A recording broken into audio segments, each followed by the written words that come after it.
Hello friends, welcome to MK triple S सिसो स्पर्धा YouTube channel. सुरू करत आपलं आजचं हिंदू पेपर अनालिसिस. पहिली न्यूज काय होती की disqualify 7 defecting MPs AAP in petition to Rajya Sabha chairman.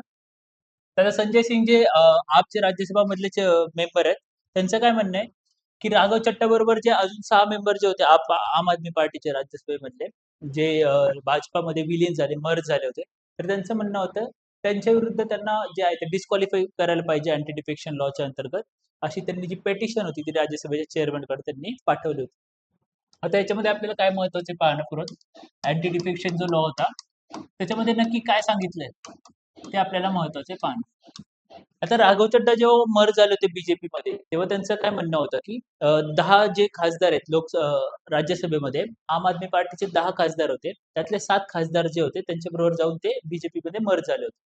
तर त्यांचं की त्यांनी 2/3 ऑफ मेंबर जे होती, 2/3 ऑफ मेजॉरिटी जी होती, तेवढी मेजॉरिटी घेऊन ते बीजेपी मध्ये विलीन होतात, त्याच्यामध्ये कॉन्स्टिट्युशनली व्हॅलिड आहे.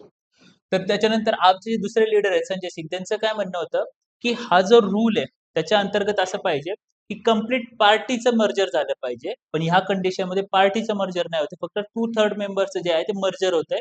त्याच्यामुळे ही जी गोष्ट आहे किंवा त्यांचं जे आर्ग्युमेंट आहे राघव चड्डा यांचं, ते इनव्हॅलिड आहे. आता त्याच्यामध्ये आपल्याला बेसिक गोष्ट काय काय पाहिजे की अँटी डिफेक्शन लॉ मध्ये काय काय सांगितलं गेलं की 52nd कॉन्स्टिट्युशनल अमेंडमेंट आली होती 1985 मध्ये. त्याच्या अंतर्गत काय सांगितलं होतं की जर तुम्ही एखाद्या पार्टीकडून इलेक्शन मध्ये जिंकून आले, तर त्याच्यानंतर तुम्हाला जर तुम्ही व्हॉलंटरीली रेजिग्नेशन दिलं किंवा दुसऱ्या पार्टीमध्ये जॉईन झाले, सिंगल म्हणून जे आहे दुसऱ्या पार्टीमध्ये जॉईन झाले, किंवा पार्टीच्या अगेन्स्ट जाऊन तुम्ही वोट वगैरे केलं, पार्टीचा व्हीप नाकारून वगैरे, आणि ह्याच्या अगेन्स्ट जे पार्टीने तुम्हाला 15 दिवसांच्या आत जे आहे ते माफी नाही दिली, तर तुमची मेंबरशिप जाऊ शकते. जर तुम्ही इंडिपेंडेंट मेंबर म्हणून निवडून आले आणि त्याच्यानंतर तुम्ही एखादी पार्टी जॉईन केली, तर तुम्ही जे आहे तुमची मेंबरशिप जाऊ शकते. जर एखादा नॉमिनेटेड मेंबर आहे, त्याच्यानंतर नॉमिनेटेड मेंबर म्हणून नियुक्ती झाली आणि त्याच्यानंतर 6 महिन्याच्या नंतर जर त्यांनी कोणती पॉलिटिकल पार्टी जॉईन केली, तरी सुद्धा तुमची मेंबरशिप जी आहे ती जाऊ शकते. असं 52nd अमेंडमेंट जी 1985 मध्ये झाली होती अँटी डिफेक्शन लॉच्या अंतर्गत, त्याच्यामध्ये सांगितली होती. आता त्याच्यामध्ये अजून एक प्रोव्हिजन होती की जर म्हणजे आपल्याला माहिती की सिंगल सिंगल मेंबर म्हणून जर तुम्ही जॉईन केले किंवा पार्टी सोडली, तर तुमची मेंबरशिप जाऊ शकते. पण 1/3 जर स्प्लिट झाला पार्टीमध्ये, तर मात्र त्याला माफी होती. म्हणजे 1/3 मेंबर जर सोडून गेले, त्यांनी मास रेजिग्नेशन वगैरे दिलं, तर मात्र ते जे आहे ते व्हॅलिड ठरू शकतं, असं त्यांचं म्हणणं होतं. पण ही जी प्रोव्हिजन होती ती सुद्धा जी होती 92nd कॉन्स्टिट्युशनल अमेंडमेंटनी काढून टाकली. आणि त्याच्यामुळे फक्त राहिलं की जर 2/3 ऑफ मेंबर्स यांनी एकत्रितपणे जर एखाद्या पार्टीमध्ये मर्ज केलं दुसऱ्या पार्टीमध्ये, तरच ती गोष्ट जी आहे ती व्हॅलिड राहू शकते. आता याच्यामध्ये दुसरी गोष्ट म्हणजे काय लक्षात ठेवण्यासारखी, आता ह्या कंडिशनमध्ये जे होतं ते आम आदमी पार्टीचे राज्यसभेतले खासदार सोडून गेले होते. त्याच्यामुळे त्यांनी त्याच्या अगेन्स्ट जी पेटिशन होती ती राज्यसभेचे जे चेअरमन होते त्यांच्याकडे जी होती सबमिट केली होती. आणि जर ही गोष्ट लोकसभेच्या बाबतीत झाली असती, तर त्याच्या अगेन्स्ट जी पेटिशन असते ती लोकसभेच्या बाबतीत स्पीकरकडे गेली असती. म्हणजे लोकसभेच्या बाबतीत, स्टेट लेजिस्लेटिव्ह असेंब्लीच्या बाबतीत जी आहे ती स्पीकरकडे जाते, आणि राज्यसभा आणि विधान परिषदेच्या बाबतीत जे आहे ते पेटिशन त्यांच्या चेअरमनकडे जी आहे ती सबमिट केली जाते. आधी असा लॉ होता की त्यांचा जो डिसिजन असेल लोकसभेच्या बाबत स्पीकर आणि राज्यसभेच्या बाबत चेअरमन यांचा जो निर्णय असेल तो फायनल असा मानला जायचा. पण की होतो होलोच्या केसमध्ये सुप्रीम कोर्टाने सांगितलं की स्पीकर किंवा चेअरमन जे आहे ते फक्त एक ट्रायब्युनल म्हणून काम करतात. त्याच्यामुळे त्यांच्या डिसिजनच्या अगेन्स्ट जे आहे ते ज्युडिशियल रिव्ह्यू घेतला जाऊ शकतो. ही गोष्ट इथं लक्षात ठेवण्यासारखी आहे. त्याच्यामुळे ह्या ज्या गोष्टी तुम्हाला फ्रीसाठी प्रचंड महत्वाच्या ठरू शकतात, आणि त्याचबरोबर मेन्ससाठी सुद्धा महत्वाच्या ठरू शकतात. की जर फक्त 2/3 मेजॉरिटीचा जो आहे किंवा 2/3 मर्जरचा जो आहे ते खूप मोठ्या प्रमाणात गैरवापर केला जातोय का, आणि केला जात असेल तर ही प्रोव्हिजन सुद्धा काढून टाकणं गरजेचं आहे का? की समजा एकदा जर तुम्ही इलेक्शन निवडून आले एका पार्टीच्या वोटवरती किंवा एका पार्टीच्या चिन्हावरती, तर इधर तुम्ही कम्प्लिटली ती मेंबरशिप सोडून द्या, ती सीट वॅकंट करा आणि रिइलेक्शनला सामोरे जा, किंवा रिइलेक्शनला सामोरे जा. आणि त्याच्यामुळे ही जी अट आहे 2/3 वाली, ती तुम्ही जी आहे ती काढून टाका. अन्यथा ही जी पॉलिटिक्स आहे, म्हणजे आपलं रिजनल पार्टीचं जे अस्तित्व म्हणू शकतो, ते धोक्यात येऊ शकतं. त्याच्यामुळे याच्यावरती जे आहे तुम्हाला मेन्स मध्ये सुद्धा प्रश्न विचारला जाऊ शकतो GS2 मध्ये. पुढची न्यूज काय होती की right to safe travel on highways part of right to life says declare supreme court. तर सुप्रीम कोर्टाचं काय म्हणणं आहे की the safety of commuters against road accidents and the right to safe passage on highways are part of the fundamental right of life under article 21 of the constitution. आता आपल्याला माहिती आहे की आर्टिकल 21 जो आहे आता राईट टू लाईफ, ह्याच्यामध्ये supreme कोर्टाने वेळोवेळी जे आहेत वेगवेगळ्या जजमेंट्स मधून जे आहेत वेगवेगळे जे राईट्स आहेत त्याच्यामध्ये इन्क्लूड केले. त्यांनी सांगितलं की हे जे आहेत ते राईट टू लाईफच्या अंतर्गत जे आहेत ते इन्क्लूड केले जातात. मग right to sleep, right to clean environment, ह्या सर्व गोष्टी सुद्धा ज्या आहेत त्याच्यामध्ये इन्क्लूड केलेल्या आहेत. मग त्याचमध्ये सुप्रीम कोर्टाने recently safety of commuters against road accidents and right to safe passage on highway जे आहे ते सुद्धा इन्क्लूड केले. त्याच्यामध्ये सुप्रीम कोर्टाचं काय म्हणणं आहे की नॅशनल हायवे जे आहे ते आपलं जे टोटल रोड इन्फ्रास्ट्रक्चर आहे त्याच्यापैकी 2% जे आहे ते त्याचा पार्ट आहे. फक्त 2% टोटल रोड इन्फ्रास्ट्रक्चर आहे त्याचे फक्त 2% जे आहे ते नॅशनल हायवे कॉन्स्टिट्यूट करतात. पण टोटल जे रोड फॅटॅलिटीज आहेत त्याच्यापैकी 30% जे आहे ते नॅशनल हायवेज वरती होतात. आणि जर या पद्धतीने होणार असतील तर मग कुठे ना कुठे एक रिस्पॉन्सिबिलिटी बनती नॅशनल हायवे अथॉरिटीची, त्याच्यानंतर गव्हर्नमेंटची, की याच्यावरती एक प्रॉपर ऍक्शन घेतली पाहिजे. जर समजा पार्किंग असेल की इलिगल पार्किंग किंवा चुकीच्या पद्धतीने जी पार्किंग केली जाते कंटेनर्स वगैरे द्वारा, किंवा रस्त्यावरती जे ढाबे वगैरे उघडले जातात रस्त्याच्या कडेला, यांचा सुद्धा एक रोल असू शकतो. किंवा बाकीच्या ज्या गोष्टी असतील, समृद्धी हायवेवरती मोठे ऍक्सिडेंट होत होते, त्याच्यामध्ये काही उपाययोजना करणं गरजेचं होतं. ह्याच्या अंतर्गत जे आहेत उपाययोजना केल्या पाहिजेत असं जे आहे ते गव्हर्नमेंटचं म्हणणं, सुप्रीम कोर्टाचं म्हणणं आहे. त्याच्यामुळे हे जे आहे तुम्हाला फ्रीमध्ये विचारलं जाऊ शकतो. आणि त्याचबरोबर आर्टिकल 21 मध्ये आर्टिकल 21च्या अंतर्गत अजून कोणते कोणते जे राईट्स आहेत जे राईट टू लाईफच्या अंतर्गत कॅल्क्युलेट किंवा कॉन्स्टिट्यूट केले जातात ते सुद्धा विचारले जाऊ शकतात. पुढचं आर्टिकल होतं की summer as a source of income shock for gig workers. आता जसं आपल्याला माहिती आहे की कंटिन्युअसली बोललं जाते की हा जो समर आहे 2026चा तो खूप जास्त तीव्र असणार आहे, ह्युमिडिटी खूप जास्त आहे. त्याचबरोबर सुपर एलिनोच्या मुळे टेम्परेचर खूप जास्त वाढलंय. म्हणजे टॉप 20 जे हॉटेस्ट सिटीज म्हणून कॅल्क्युलेट केले गेले त्यातले 19 शहरं जे आहेत ते फक्त भारताच्या अंतर्गत आहेत. आणि नॉर्थ इंडियाचा जो पोर्शन आहे त्याच्यामध्ये सगळ्यात जास्त टेम्परेचर पाहायला मिळतंय. 40 डिग्री जे आहे ते खूप जास्त नॉर्मल व्हायला लागले. मग ह्याच्यातच जे आहे ते रायटरचं काय म्हणणं आहे की ही जी हिट वेव्हज आहेत ते आता काही हिट वेव्हज कॉमन नाही किंवा एक एक्सेप्शन नाही राहिलं की फक्त या वर्षी येतात. 2022 पासून म्हणा एक कंटिन्युअस फिनॉमिना झालाय की कंटिन्युअसली आहे तर जास्तीत जास्त तीव्रतेने हिट वेव्हज यायला लागलेत भारताच्या नॉर्दर्न बेल्टमध्ये तर खूप जास्त. मग अशा कंडिशनमध्ये आता आपल्याला आपण जी प्रिपेअर्डनेस करतो की हिट वेव्ह साठीची ती आपण मेजरली जे आहे ते मेडिकल पर्स्पेक्टिव्हनी जी आहे ती प्रिपेअर्डनेस करतो. पण ह्याच्यामुळे जे हिट वेव्हज येतात मोठ्या प्रमाणात जो कडक उन्हाळा म्हणतो आपण ते येतं. त्याच्यामुळे काय होतं की कुठं ना कुठं तो आपल्या जे इकॉनॉमिक ऍक्टिव्हिटीज असतात त्या सुद्धा मोठ्या प्रमाणात हॅम्पर होतात. जसं आपण मागच्या व्हिडिओमध्ये पाहिलं होतं की द लॅन्सेटनी हे काढलं होतं, आर्टिकल काढलं होतं. त्याच्या अंतर्गत त्यांनी सांगितलं की बिलियन्स ऑफ आवर्स जे होते ते वेस्ट गेले होते फक्त तीव्र उन्हाळ्यामुळे. मग अशा कंडिशनमध्ये ही जी बिलियन्स ऑफ आवर्स जे आहे ते वेस्ट होतात, त्याच्यानंतर प्रॉडक्टिव्हिटी लूज होते. मग ह्याच्यामुळे काय केलं जातं की काही जी गव्हर्नमेंट काय करते मेडिकलच्या हिशोबाने पब्लिक हेल्थ रिस्कच्या हिशोबाने ते काय करते की हिट ऍक्शन प्लॅन्स त्यांनी काढले होता की वॉर्निंग सिस्टीम काढली, इमर्जन्सी मेजर सांगितल्या की तुम्ही या टायमिंगला घराच्या बाहेर पडू नका, त्याच्यानंतर जर बाहेर पडणार असेल तर हे प्रिकॉशन्स घेऊनच बाहेर पडा. या सर्व गोष्टी झाल्या पण ते हेल्थ सेक्टरशी झाल्या, हेल्थ रिलेटेड झाल्या. इकॉनॉमी रिलेटेड मात्र तसं नाहीये. आता ज्या गोष्टी समजा फॉर्मल सेक्टर मधले एम्प्लॉईज असतात कंपनीजमध्ये त्यांना वर्क फ्रॉम होम असतात, पेड लिव्ह असतात. पण ह्या ज्या गोष्टी असतात ते गिग वर्कर्सला नसतात किंवा कन्स्ट्रक्शन लेबरर्स म्हणतो, ऍग्रिकल्चरल लेबरर्स म्हणतो आणि त्याच्यामध्ये सुद्धा स्त्रिया ज्या असतात त्यांना नसतात. त्यांचं जे लाईव्हलीहूड असतं ते मेजरली कशावरती डिपेंडेंट असतं की तुम्ही किती तास जे आहेत ॲपवरती आहात, किती तास तुम्ही डिलिव्हरी करताय, किती कंटिन्युअसली तुम्ही डिलिव्हरी करताय. जर तुम्ही त्या टाईममध्ये वर्क म्हणजे ब्रेक घेतला तर त्याचा अर्थ तुमची जी लाईव्हलीहूड इन्कम होतं त्यांचं त्याच्यावरती डायरेक्टली इम्पॅक्ट पडतो. जर तुम्ही 2 तासाचा ब्रेक घेतला तर तेवढं त्यांना पैसे जे आहेत ते मिळणार नसतात. मग ह्या कंडिशनमध्ये पहिली गोष्ट महत्त्वाची की हीटचा जो म्हणजे उन्हाळ्याची जी तीव्रता आहे त्याच्यामुळं हेल्थ इमर्जन्सी तर क्रिएट होतीच होती, पण त्याचबरोबर इकॉनॉमीसाठी सुद्धा एक मेजर चॅलेंज आहे. त्याच्यामुळं मोठे म्हणजे वाढतं टेम्परेचर जे आहे त्याला इकॉनॉमिक रिस्क म्हणून किंवा इकॉनॉमिक चॅलेंज म्हणून सुद्धा पाहिलं पाहिजे. आणि त्याच्यामध्ये सगळ्यात जास्त जे सहन करावं लागतं तो जो भाग आहे तो किंवा तो इकॉनॉमिक जो पार्ट आहे आपला त्याच्यामध्ये गिग वर्कर्स आणि वुमन्स जे आहेत त्यांचा नंबर जो आहे तो सगळ्यात जास्त येतो की त्यांना सगळ्यात जास्त गोष्टी ज्या आहेत ते सहन कराव्या लागतात. ह्याच्याबद्दल तुम्हाला विचारलं जाऊ शकतं. आता ह्याच्यामध्ये तुम्हाला GS3 मध्ये एन्व्हायरमेंट आणि इकॉनॉमी यांना लिंक करून प्रश्न विचारला जाऊ शकतो. जसं आपण पाहिलं की वाढतं टेम्परेचर जे आहे ते इकॉनॉमीला कसं चॅलेंज करू शकतं. आणि त्याचबरोबर जिओग्राफीमध्ये विचारलं जाऊ शकतं की हे हीट वेव्हज आहेत, वाढते हीट वेव्हज आहेत, त्याचं काय काय कारण असू शकतात, त्याच्यानंतर क्लायमेट चेंजचा त्याचा काय रिलेव्हन्स आहे, या ज्या सर्व गोष्टी त्याच्याबद्दल तुम्हाला प्रश्न विचारला जाऊ शकतो. पुढची न्यूज काय होती की Modi hails India strides in nuclear wind energy. Recently मोदीजींनी त्यांचं जे मन की बात ऍड्रेस होता त्याच्यामध्ये त्यांनी काही गोष्टी कव्हर केल्या होत्या. त्याच्यामध्ये मेजरली पहिली गोष्ट होती की न्यूक्लिअर फ्लाईट. जसं आपल्याला माहिती आहे की रिसेंटली काय झालं होतं की आपण क्रिटिकॅलिटी हिट केली होती.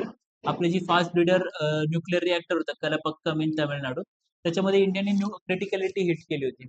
मग त्याच्या अंतर्गत त्यांचं म्हणणं होतं की एक खूप मोठी स्टेप आहे इंडियासाठी. म्हणजे जगातले फक्त दुसरा देश आहे इंडिया रशियानंतर, ज्यांनी ही जी अचिव्हमेंट होती ती साध्य केली होती. त्याच्यामध्ये होमी बाबांचा जो रोल होता खूप जास्त महत्वाचा होता. आणि त्याचबरोबर न्यूक्लिअर एनर्जी जी आहे ती इंडियाला एक सेल्फ सस्टेनिंग म्हणा किंवा स्वतःची जी एनर्जी इम्पोर्ट वरती जे आपण रिलाय करतो, ते एनर्जी इम्पोर्टच्या ऐवजी आहे तर आपण एका लेवल नंतर एनर्जी जी आहे ती एक्सपोर्ट सुद्धा करू शकतो. या लेवल पर्यंत न्यूक्लिअर एनर्जी तुम्हाला नेऊ शकते, आपल्याला नेऊ शकते. तर याच्याबद्दल त्यांचं म्हणणं होतं. त्याचबरोबर त्यांचं म्हणणं होतं की strides in wind energy. Nuclear energy बरोबरच त्यांनी विंड एनर्जीवर सुद्धा फोकस केला. त्याच्यात त्यांनी म्हणलं होतं की भारताने आता पण 56 गिगावॅट्स पर्यंतची एनर्जी कॅपॅसिटी होती, ती विंड एनर्जीनी कॅपॅसिटी जी होती ती अचीव्ह केली होती. आणि त्याच्यामधली 6 गिगावॅट एनर्जी जी होती ती फक्त लास्ट इयर मध्ये ऍड केली होती. त्याच्यामुळे ही एक जी गोष्ट आहे ती खूप मोठी. रिन्युएबल एनर्जीमध्ये सगळ्यात मोठा रोल जो असतो तो आपला सोलर एनर्जीचा आहे, त्याच्यानंतर विंड एनर्जीचा आहे. इंडिया जी आहे ग्लोबली चौथ्या नंबरला आहे विंड एनर्जीमध्ये सगळ्यात जास्त एनर्जी तयार करण्यामध्ये. त्याच्यानंतर काही काही जे एरियाज आहेत आपले कच्छ झालं, त्याच्यानंतर पठाण आणि बनसकंथा इन गुजरात, हे जे एरियाज आहेत त्याच्यामध्ये विंड एनर्जीचं पोटेन्शियल ते खूप जास्त आहे. त्याच्यामध्ये नंतर बाकीचे जे एरियाज असतील, ऑन वाले एरियाज असतील समुद्र किनाऱ्यावर आहे, त्याच्यामध्ये सुद्धा विंड एनर्जीचं खूप जास्त पोटेन्शियल आहे. मग ह्या ज्या गोष्टी त्या आपल्याला प्रीसाठी विचारल्या जाऊ शकतात. न्यूक्लिअर एनर्जी तर विचारली जाऊ शकते. त्याच्यामध्येच त्याच्याबरोबरच रिन्युएबल एनर्जीमध्ये मागच्या वर्षी जसं सोलर एनर्जीची स्कीम होती, पीएम सूर्यघर मुफ्त बिजली घर योजना, त्याचबरोबर यावर्षी विंड एनर्जीवरती प्रश्न विचारला जाऊ शकतो. मग विंड एनर्जीमध्ये किती प्रोडक्शन केलं जातं, इंडियाचं रँकिंग ग्लोबली किती रँक आहे, त्याच्यानंतर मेजर साइट्स कोणत्या आहेत, विंड एनर्जी रिलेटेड कोणती स्कीम आहे का, या ज्या सगळ्या गोष्टी ते तुम्हाला फ्रीमध्ये विचारल्या जाऊ शकतात. आणि त्याचबरोबर जे आहे मेन्समध्ये सुद्धा विचारलं जाऊ शकतं की आपण जे टार्गेट्स ठरवले होते स्वतःसाठी, की 2070 पर्यंत आपण नेट झिरो होऊ, त्याच्यानंतर आपण जी कार्बन इमिशन होतं किंवा विंड एनर्जी, रिन्युएबल एनर्जीची, यांनी जी आपण एनर्जी कॅपॅसिटी किंवा एनर्जी बिल्ड करणार होतो, जनरेट करणार होतो, तिथपर्यंत आपण पोहोचतोय का? विंड एनर्जीचा त्याच्यामध्ये किती रोल आहे? त्याच्यानंतर न्यूक्लिअर एनर्जीचा याच्यामध्ये किती रोल आहे? या सर्व ज्या गोष्टी त्या तुम्हाला मेन्समध्ये सुद्धा विचारल्या जाऊ शकतात. न्यूक्लिअर एनर्जीशी रिलेटेड जे आहे ते सायन्स टेक आणि एन्व्हायरमेंट यांच्याशी मिळून जे आहे यांना कंबाईन करून तुम्हाला प्रश्न विचारला जाऊ शकतो मेन्समध्ये.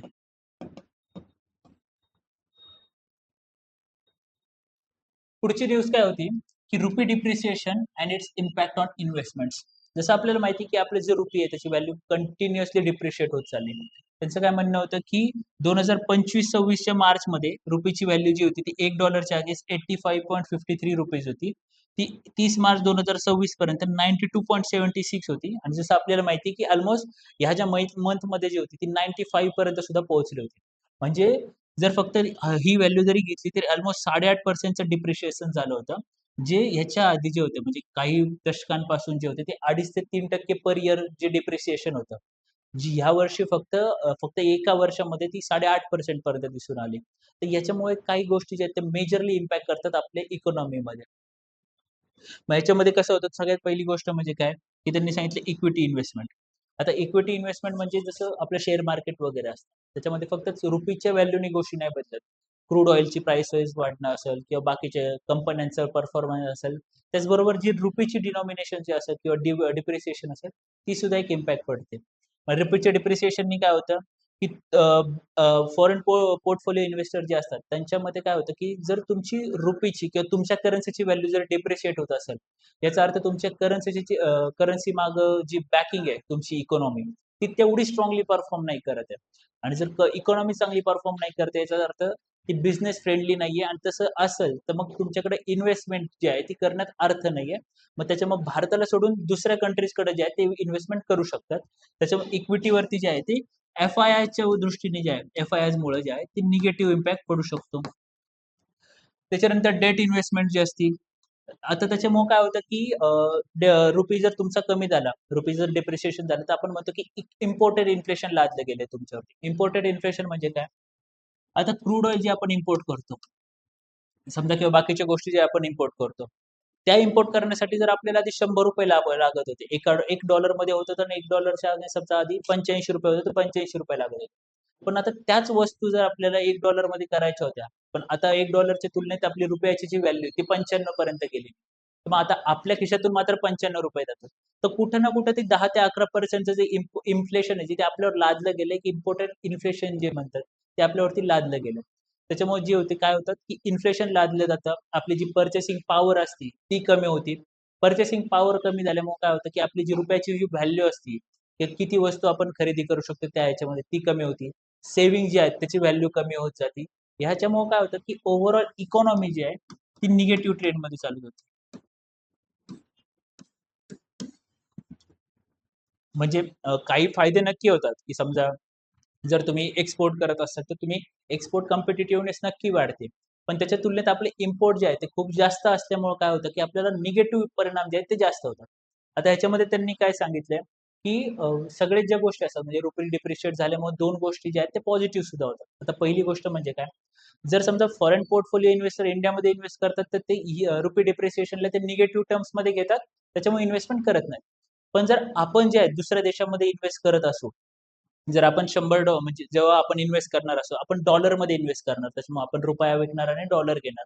जर हे तुम्ही आधीच्या 85च्या रेटने जर तुम्ही डॉलर घेतले असतील आणि आता तुमची इन्व्हेस्टमेंट विकून जर तुम्ही डॉलरमध्ये पुन्हा रुपया करणार असाल, तर ती जी इन्व्हेस्टमेंट आहे, ती $1 अगेन्स्ट 95 च्या रुपीजमध्ये जी आहे ती कन्व्हर्ट होणार आहे. त्याच्यामुळे तिथं तुम्हाला फायदा होऊ शकतो. आणि त्याचबरोबर दुसरी गोष्ट म्हणजे कुठं फायदा होतो, की गोल्ड प्राइसेस जी असतात, इंटरनॅशनल प्राइस ऑफ गोल्ड, ती यूएस डॉलर्समध्ये डिनॉमिनेट केली जाते. त्याच्यामुळे गोल्ड प्राइसेसच्या मुव्हमेंटमध्ये जे आहे त्याच्यामुळे सुद्धा तुम्हाला फायदा होऊ शकतो, असं त्यांचं म्हणणं आहे. तर ह्याच्यामध्ये जे आहे तुम्हाला प्रीमध्ये प्रश्न विचारला जाऊ शकतो. यूपीएससी काय करते प्रीमध्ये, की इन्फ्लेशनचा जो टॉपिक असेल किंवा डिप्रिसिएशन झालं, आरबीआयचे जे ऍक्शन्स असतात मॉनिटरी पॉलिसीच्या संबंधित, त्याच्यामध्ये प्रश्न विचारते, की जर समजा ही ऍक्शन घेतली तर त्याच्या डॉमिनो इफेक्टमध्ये काय रिएक्शन येऊ शकते किंवा कुठपर्यंत त्याची रिएक्शन, मग कोणती रिएक्शन येऊ शकते पॉझिटिव्ह, निगेटिव्ह याच्यावरती प्रश्न विचारते. तर याच्याबद्दल जे आहे रुपी डिप्रिशिएशन बद्दल तुम्हाला प्रीमध्ये प्रश्न विचारला जाऊ शकतो. आणि त्याचबरोबर तुम्हाला मेन्समध्ये प्रश्न विचारला जाऊ शकतो, की रुपी डिप्रिसिएशनचं जो आहे त्याच्यामुळे अजून काय काय इम्पॅक्ट पडू शकतं. आणि जर इंडियन इकॉनॉमी जे आपण म्हणलं जसं, की रिसेंटली काय झालं होतं, की इंडियन इकॉनॉमी जी 4th स्पॉटला होती नॉमिनल टर्म्समध्ये, ती आता 6th स्पॉटला गेली. म्हणजे जे आपण जपानला मागे टाकून 3 नंबरला जायची स्वप्न पाहत होतो, ते आपण आता यूकेच्या सुद्धा मागे गेलोय. त्याच्यामुळे आपलं टार्गेट आहे ते पुन्हा 5th स्पॉट अचीव्ह करणं, त्याच्यानंतर पुन्हा 4th स्पॉट अचीव्ह करणं जे आहे ते झालेलं आहे. त्याच्यामुळे जसं आपल्याला म्हणणं आहे, की इकॉनॉमीला सुद्धा जे एक मेजर इम्पॅक्ट पडतो, त्याला आपण कसं टॅकल करणार आहे.